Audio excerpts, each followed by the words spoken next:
Martin's Big Words. The Life of Dr. Martin Luther King Jr. Written by Doreen Rappaport. And the illustrations were done by Bryan Collier. Right, now let's see. Who can tell me what happened in the story? Yes, what happened in the story? There's white only signs. There were white only signs. How did that make Martin feel? Sad. It made him feel sad. All right, are we ready? Yeah. I love the illustrations in this book. They're like paintings and collages. Everywhere in Martin's hometown, he saw the signs, whites only. What does that mean, whites only? Because no blacks allowed. No blacks allowed. Oh my goodness. His mother said the signs were in all southern cities and towns in the United States. Every time Martin read the words, he felt bad. Until he remembered what his mother told him. You are as good as anyone.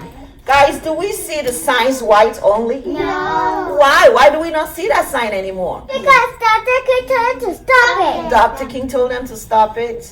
Great answer. Let's go on.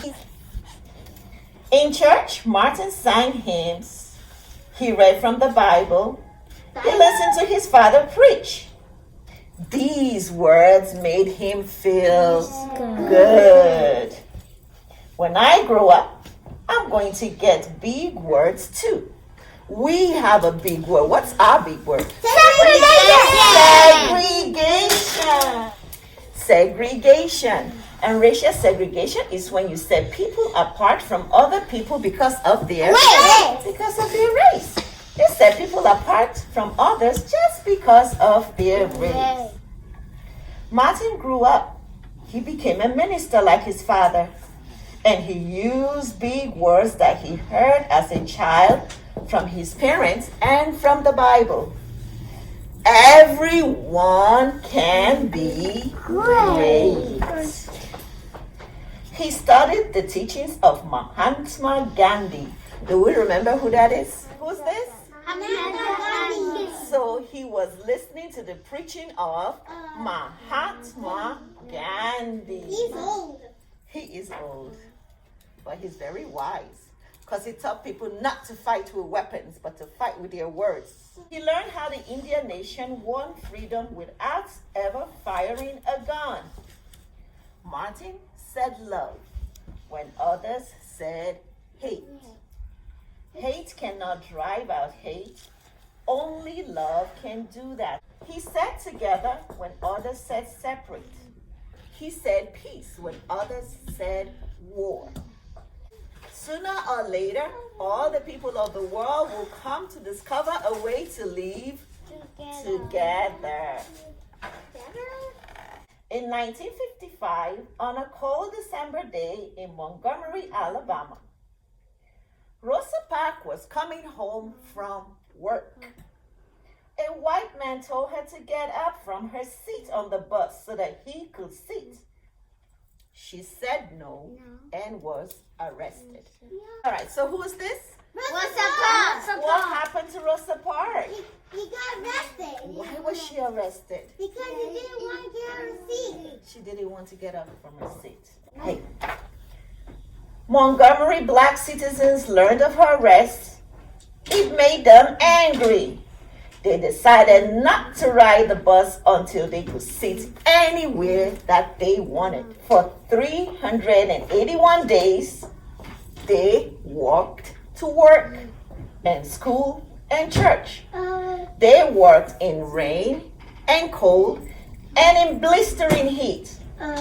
Martin walked with them. He talked with them. He sang with them and he played with them. Do you think if the people were crying, do you think Dr. King would cry with them? Yeah. I think he'll cry with them because he cared about people. Yeah. See, he talked with them, he prayed with them. I'm sure he ate with them. Martin walked with them, he talked with them, he sang with them, and he prayed with them. until the white city leaders had to agree they could sit anywhere they wanted. When the history books are written, someone will say, barely black people who had the courage to stand up for their rights. In the next 10 years, all black Americans all over the South protested for equal rights. What does it mean to protest? Protest when people come together to show others how they feel about an event or idea. When people come together to show how they feel, they carry banners. We don't like it. Please, you stop it. Martin walked with them and talked with them and sang with them and prayed with them. White ministers told him to stop. Mayors and governors and police chiefs and judges ordered them to stop. But they kept on marching. Wait. For years I have heard the word wait. We have waited more than 340 years for our rights. They were jailed and beaten and murdered. But they kept on marching.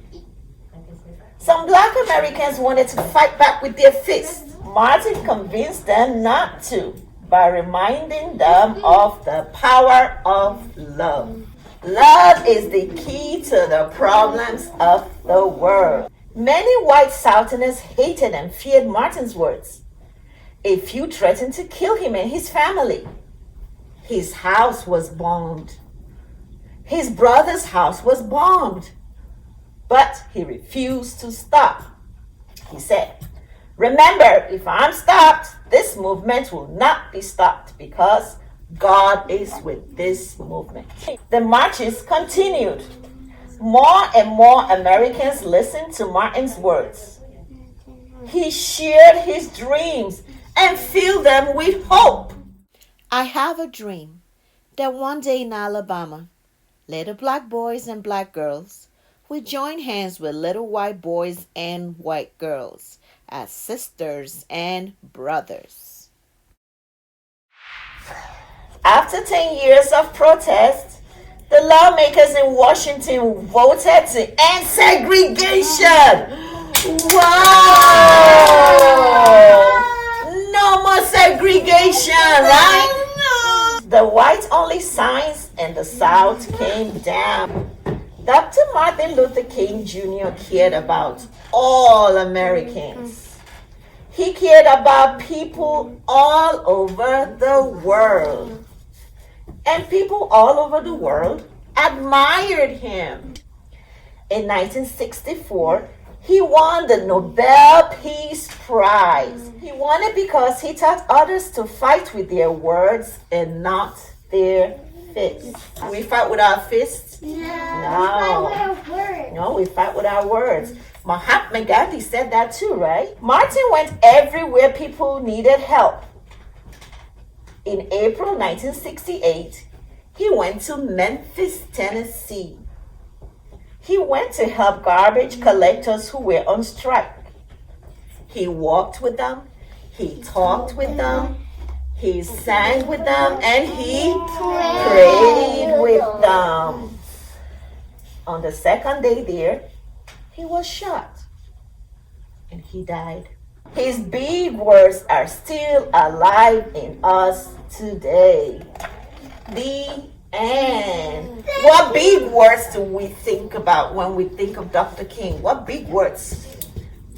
What big words comes to our mind? Segregation. Anything else? Anything nice? Love. Peace. Freedom. And freedom. Give yourself a hand.